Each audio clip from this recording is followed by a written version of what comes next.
দেখুন এখান থেকে নদীটি দেখা যাচ্ছে। এই যে এটি হচ্ছে নদী। আমরা একটু পর এই নদীর কাছে যাব এবং এখানে খুব সুন্দর চমৎকার একটি ঝর্ণা রয়েছে। আমরা ওই ঝর্ণাটি দেখব এবং ঝর্ণার পাশের এলাকাটিও খুব চমৎকার। তো সেটি দেখব। দেখুন এই যে এখান থেকে ওই নদীটি নিচে অনেক ছোট দেখা যাচ্ছে। দেখুন এইটি হচ্ছে রাস্তা আর এই রাস্তার পাশেই এই যে এখানে গ্রামের লোকজন ফল বিক্রি করতেছেন, বিভিন্ন ধরনের ফল বিক্রি করতেছেন। আর এই সিঁড়ি দিয়ে নিচে নেমে আমরা ঝর্ণার কাছে চলে যাব। ও এখানে একটি কাপড়ের দোকানও রয়েছে। আমাদের সামনে যে লোকটি দেখতেছেন মনে হচ্ছেন আজকের গাইড, তিনি আমাদের এই গ্রামের এই ঝর্ণাটি ঘুরে দেখাবেন।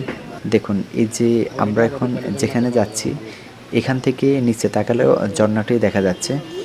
দেখুন এখানে ঝর্ণার পানিতে ওই যে বাচ্চারা খেলাধুলা করতেছে। তো উপর থেকে দৃশ্যটি এরকম দেখা যাচ্ছে। আমরা এখন একটু পরেই নিচে নামবো, নিচে নেমে এই দৃশ্যটি সরাসরি দেখব।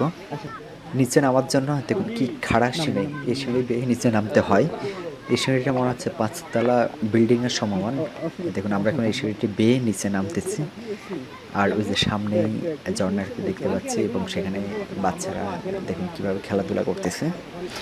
এটি হচ্ছে সেই ঝর্ণা। দেখুন এই যে ঝর্ণার দিয়ে কি সুন্দর স্বচ্ছ পানি প্রবাহিত হচ্ছে। এই পানিগুলো খুবই স্বচ্ছ। তো এখন পানির স্রোত কম থাকার কারণে এই যে ঝর্ণাটি এরকমই দেখাচ্ছে যে পানিগুলো খুবই স্বচ্ছ এবং খুবই পরিষ্কার।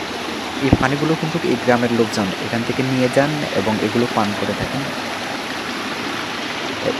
দেখুন খুবই স্বচ্ছ পানি। পানিগুলো অনেক উপর থেকে প্রবাহমান রয়েছে। অনেক উপর থেকে এই পথ দিয়ে এই যে পানিগুলো নিচে নেমে যাচ্ছে। এই যে পানির স্রোত খুব কম থাকায় অল্প পরিমাণে পানি দেখা যাচ্ছে। আর এগুলো কিন্তু সবগুলা এই যে আশেপাশের এলাকা, আশেপাশের জায়গা সবগুলা পানি দিয়ে ভর্তি হয়ে যায় নির্দিষ্ট একটা সময়ে। তো এই সময় পানির পরিমাণ কম থাকে আর এই যে পানিটুকু প্রবাহ হয়ে নিচে নামতেছে, নিচে চলে যাচ্ছে, এই পানিগুলো খুবই স্বচ্ছ এবং এই পানিগুলো এখানকার এই গ্রামের লোকজন এগুলোই খেয়ে থাকেন। এগুলো এখান থেকে সংগ্রহ করে বাসায় নিয়ে যান আর সেগুলোকে তারপর খেয়ে থাকেন।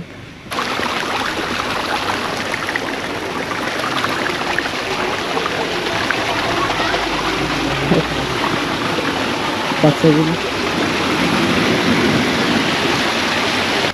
এই গ্রামের শিশুরা এখানে এই ঝর্ণার পানিতে গোসল করে থাকেন। দেখুন গোসল করতে এসে তারা এই পানিতে কীভাবে দুষ্টামি করতেছে। এটি শৈশবের স্মৃতিস্বরূপ। দেখুন তারা কীভাবে খেলাধুলা করতেছে এই ঝর্ণার পানিতে।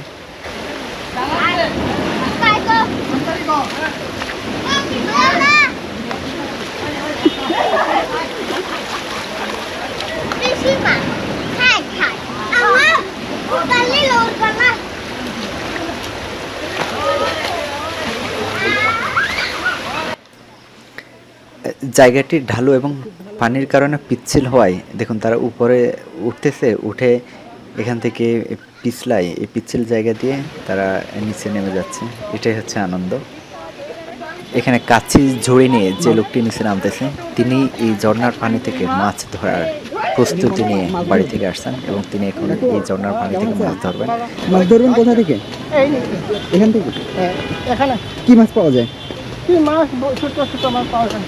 মাছ ধরার জন্য ওই জালটা তিনি নিচে ফেলে দিলেন। এরপর এই যে ঝুড়ি থেকে একটা বাটি, একটা কাছি আর কিছু ঘাস নিয়ে আসলেন। তো ঘাসগুলো দিয়ে মূলত তিনি কি করেন দেখুন। আর এই দিকে এই যে দেখুন বাচ্চাগুলো এই ঝর্ণার পরিষ্কার পানিকে কিভাবে ঘোলা করে ফেলছে দেখুন।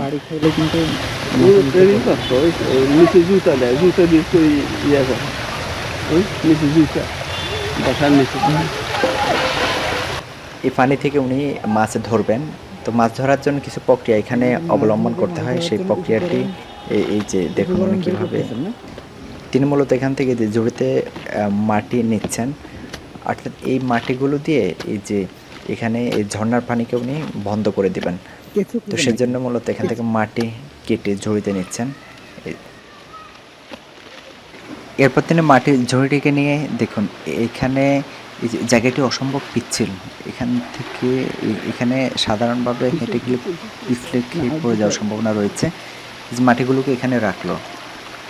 এখানে রাখার পরে তিনি ঝুড়িতে করে যে ঘাসগুলো নিয়ে আনছে বাড়ি থেকে, দেখুন সেই ঘাসগুলোকে দিয়ে এখানে এই পানির এই জায়গাটি বন্ধ করে দেবে। এটা কিন্তু মারাত্মক পিচ্ছিল।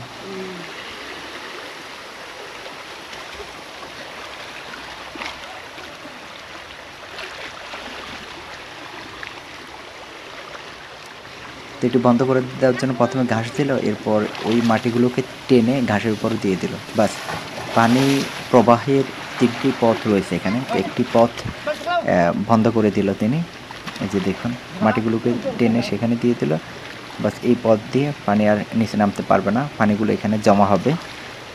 এখনও দুটা 5 পথ রয়েছে, সেগুলো তিনি একইভাবে বন্ধ করে দিবেন। অপর 5টি বন্ধ করার জন্য তিনি এই যে দেখুন এখানে এই পাতাগুলোকে একত্র করে বেঁধে নিচ্ছে। এরপর বেঁধে নেওয়ার পর এই যে এখানে রাখলো, এখানে রাখার পরে তিনি এই ঝুড়িতে করে মাটি নিয়ে আসবে। তারপর এই পাতাগুলো পাইপে দিবে, এরপর মাটি ঢেলে দিবে।